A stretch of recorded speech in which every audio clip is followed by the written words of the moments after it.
The house was perfect, or so it seemed. When I first walked through its creaking door, I was captivated. The tall ceilings, the wide-open spaces, the large windows that framed the landscape like a picture. It was everything I had dreamed of. The price was too good to be true, but I dismissed it as a stroke of luck. I had just gotten out of a rough period in my life, and this place was a fresh start. A new chapter, I thought. A place to find some peace. But peace, it seemed, was the last thing I would find.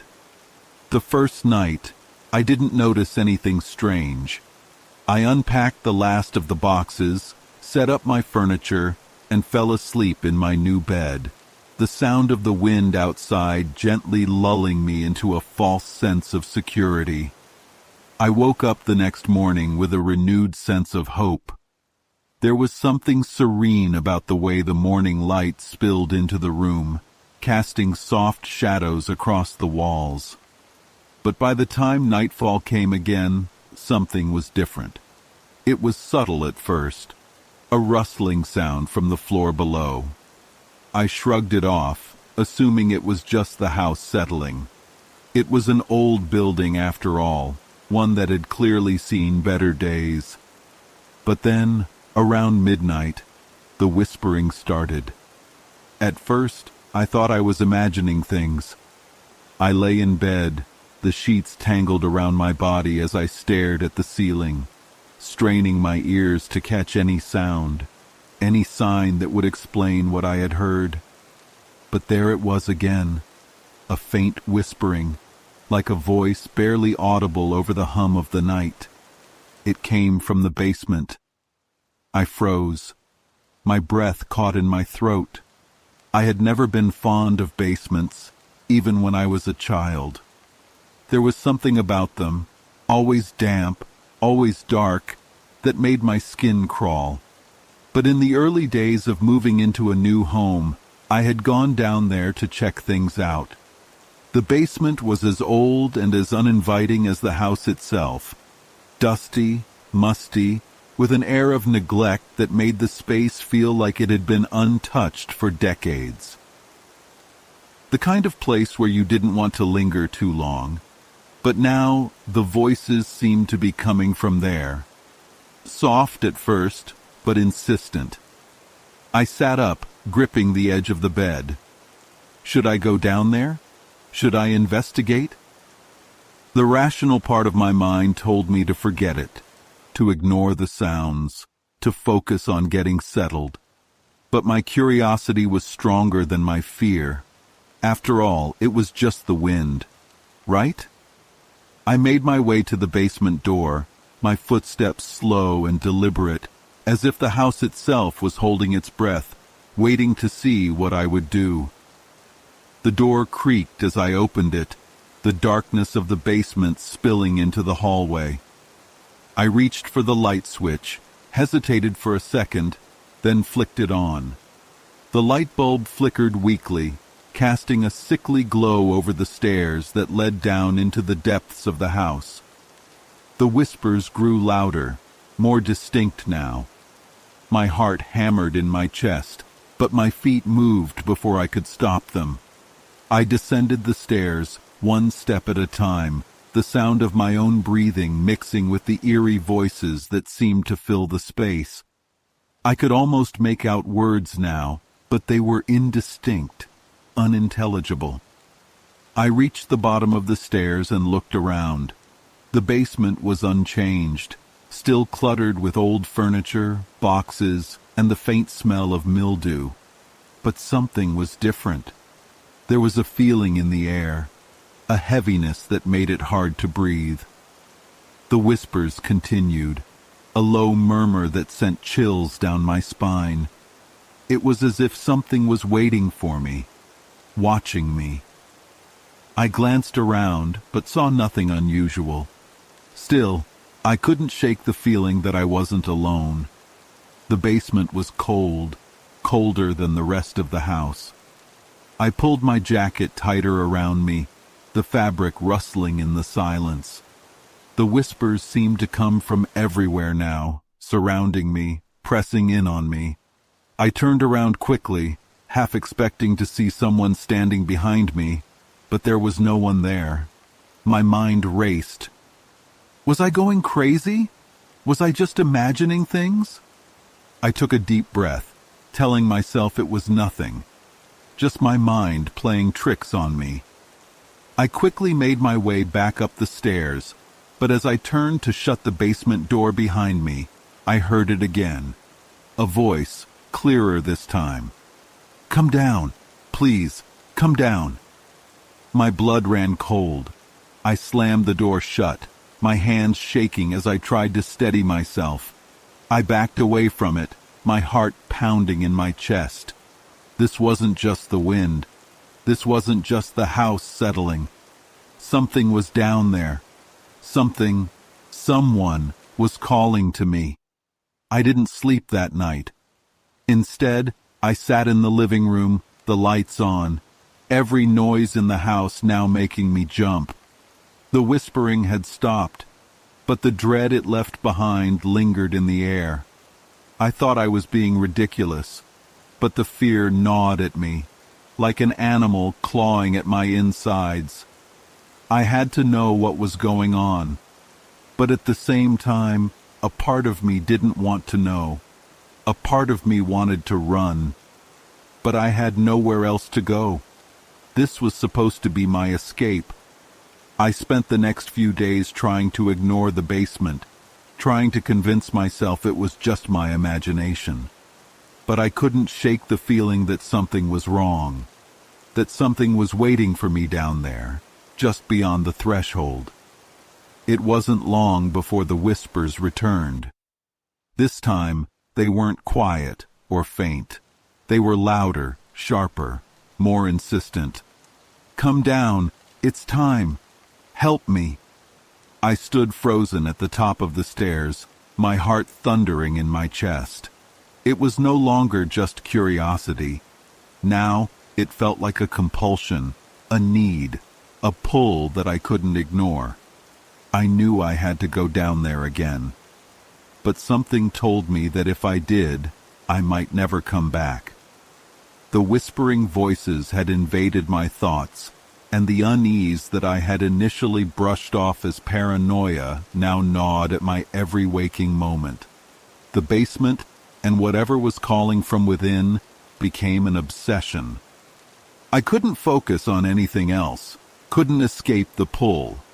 I had always been a logical person, someone who prided themselves on thinking things through, on looking for rational explanations. But logic didn't make sense of the whispers. They were real, and they were getting louder. I knew I was walking down a dangerous path, but that knowledge didn't stop me. It was early evening when I made up my mind. I couldn't put it off any longer. I had to go back into the basement.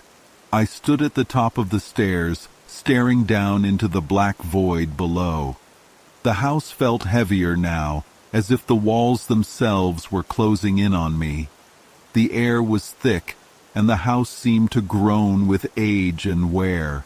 My hand trembled on the door handle, and for a moment I considered backing out. But the voices called to me again, louder than ever before. "Help me! Come down! It's time!" It was as if they were urging me, coaxing me down.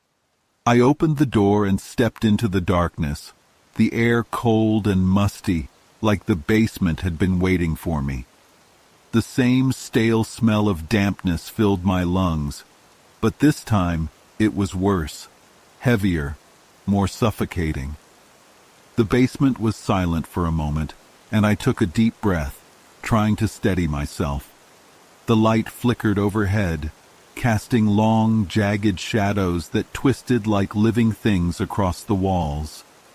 I made my way to the stairs, but this time the air felt wrong.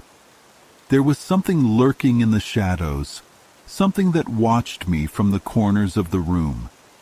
It was as if the very foundation of the house was alive, breathing, waiting. The whispers came again, almost like a sigh. "Come closer." I froze. The voice wasn't just coming from one place. It was coming from everywhere. It was all around me, rising from the floor, curling around my legs, flowing through my chest, whispering directly into my ears.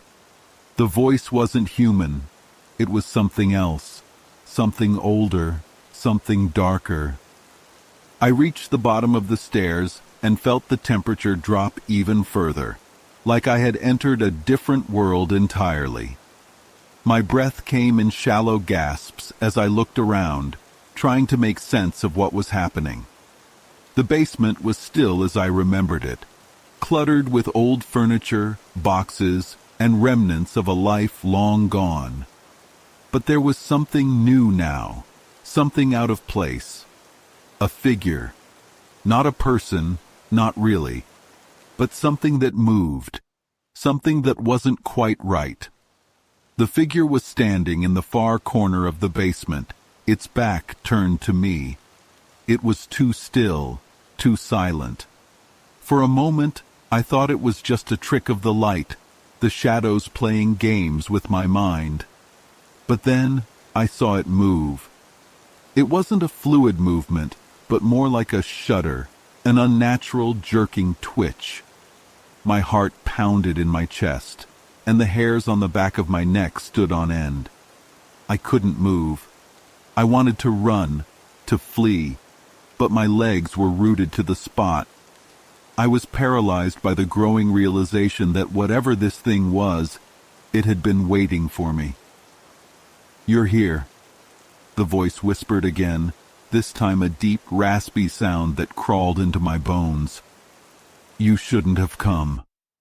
I took a step back, my pulse quickening, but the thing in the corner, whatever it was, moved again, this time closer.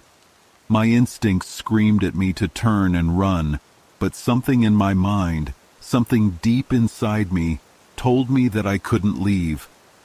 The door behind me slammed shut with a force I couldn't explain, and I whipped around in panic, but there was no way out. The basement was now completely dark, the light bulb flickering and sputtering as if it were struggling to stay alive. And then I heard it. The sound of footsteps. Slow, deliberate, echoing in the silent room. They were coming toward me, but there was no one there. "You shouldn't be here." The voice grew louder, more forceful, until it was all I could hear, vibrating through the walls, pulsing in my skull. My eyes darted around the basement, but I saw nothing. No figure, no shadow, no movement except for the relentless thud of invisible footsteps. I stumbled backward, my mind screaming at me to escape, but my body wouldn't move. It felt like something was holding me in place, an invisible force that pressed against my chest, squeezing the air from my lungs. And then I saw it. In the far corner of the basement, the shadows seemed to writhe and shift, forming a shape. Something tall and dark, its outline distorted. It was no longer just a figure, it was something else. A face began to emerge from the darkness, a face I didn't recognize. But there was something deeply familiar about it.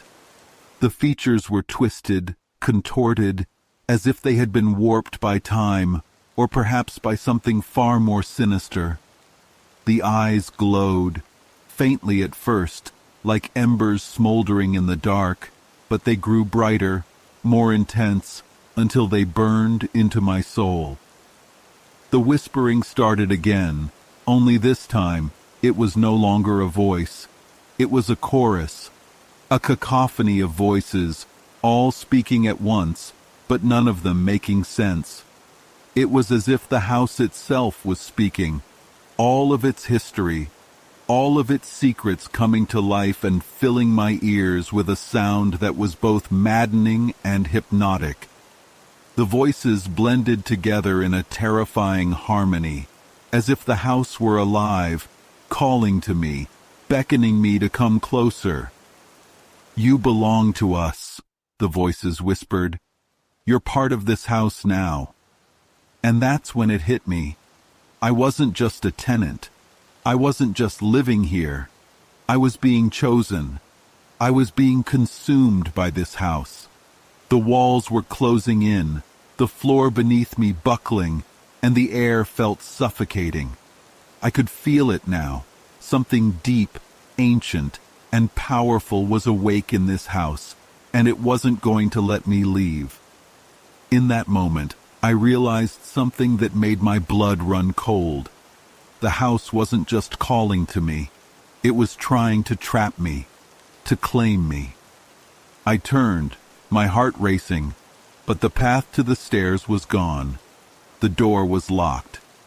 The only thing I could hear now was the pounding of my own pulse in my ears, the voices whispering, growing louder, as if they were right behind me. I had nowhere to go, no escape. And then, in the deepest, darkest corner of the basement, I saw it. A shadow. A figure, barely human, rising from the floor like smoke, its shape constantly shifting. And it was coming for me. I could feel its cold fingers brush against the back of my neck as I turned to flee. But I knew, deep down, that I was already too late.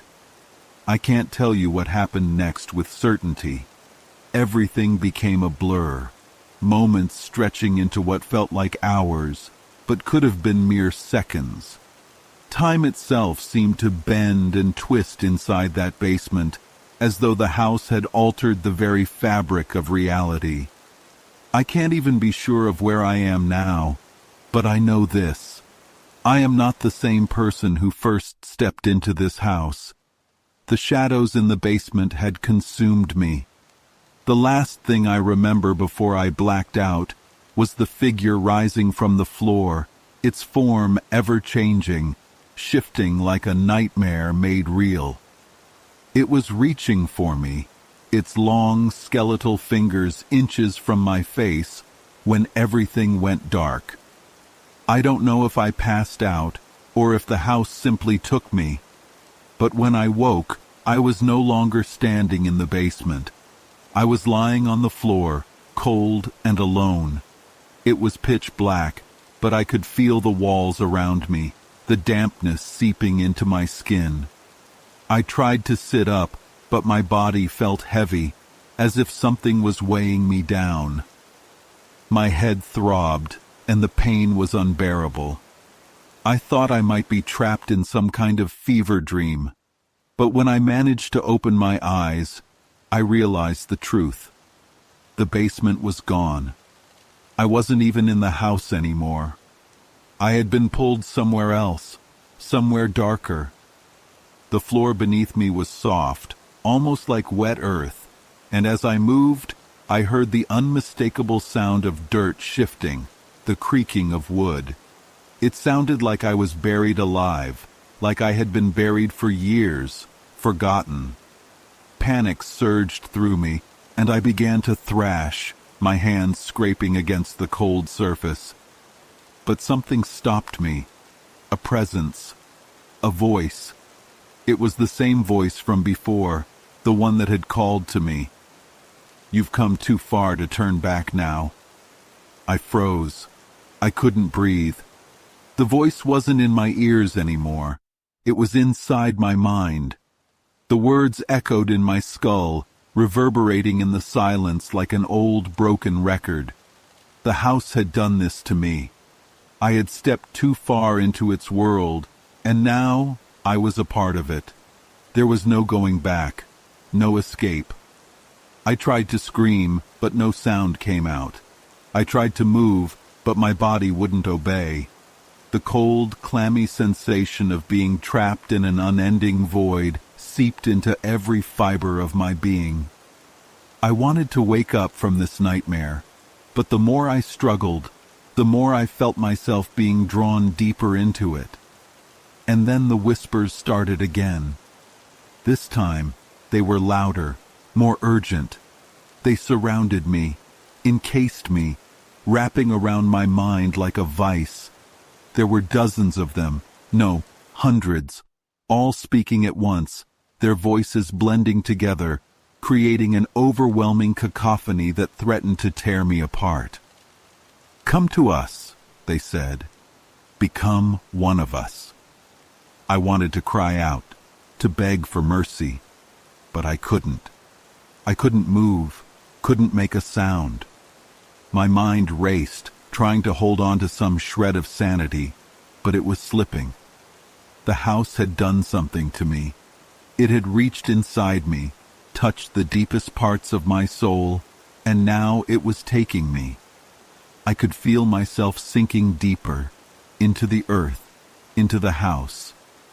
The floor beneath me seemed to give way, and I was falling into an endless abyss. My heart raced, my pulse quickening as I plummeted into the darkness. It wasn't just a physical fall. It felt like my very essence was being torn apart, shattered into 1,000 pieces. And then there was light. But it wasn't light as I knew it. It was a sickly, yellowish glow, a light that flickered and warped, casting grotesque shadows on the walls. I was no longer in the basement or in the house. I had been pulled into something else entirely, something ancient, something evil. The voices were all around me now, louder than ever before. I could hear them clearly, each one distinct yet connected, as if they were all part of one collective consciousness. "We are the house," they whispered. "We are the shadows, the memories, the ones who have always been here." I couldn't take it anymore. I screamed. I screamed until my throat burned, until my lungs screamed for air. But my scream was swallowed by the house, devoured by the darkness, and I was left alone in the silence that followed. My mind reeled as I tried to process what was happening, but the truth became clear. The house didn't just want me, it needed me. It had chosen me. And now I was a part of it. I didn't understand at first, didn't understand how deeply the house had intertwined itself with me. But then, in a moment of clarity, I saw it. I saw the truth, the horrifying truth that had been staring me in the face all along. I was never meant to live here. I had always been meant to be consumed. The house had been waiting for me. It had been calling me from the moment I stepped through its door, knowing that I would eventually come. It wasn't just after my body, it was after my soul. I had become part of the house's twisted history, part of its ever-expanding dark legacy. And there was no way out, no escape, not for me, not for anyone. And as I felt myself slipping away, my mind fading into the darkness, I realized that the house wasn't just a place. It wasn't just a structure of wood and stone. It was alive. It was conscious. And it would never let me go. The last thing I heard, before everything went completely silent, was a final whisper, the voice that had haunted me all this time. "Welcome home."